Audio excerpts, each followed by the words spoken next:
આજે દિલ્હીની રાઉજ avenue court દ્વારા દિલ્હીના પૂર્વ મુખ્યમંત્રી અરવિંદ કેજરીવાલજી અને શિક્ષણ મંત્રી મનીષ સિસોદિયાને જે પુરાવાના અભાવના આધારે આજે નિર્દોષ જાહેર કર્યા છે, ત્યારે કોર્ટના આ નિર્ણયને અમે આવકારીએ છીએ।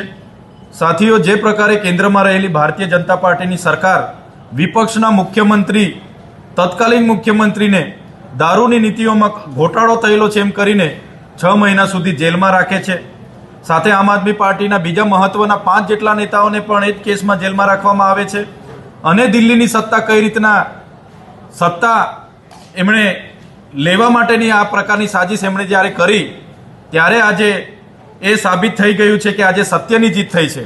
આજે સીબીઆઈની કોર્ટે કીધું કે એવા એક પણ પુરાવા નથી કે જેના કારણે આરોપ સાબિત થાય, એવી એક પણ રિકવરી નથી કે જેના કારણે આરોપ સાબિત થાય। ત્યારે આજે દેશની જનતા જોઈ રહી છે। અમે આપના માધ્યમથી ચોક્કસ એટલું કહીશું કે સત્યને પરેશાન કરી શકાય છે, પણ સત્યની જ જીત થાય છે।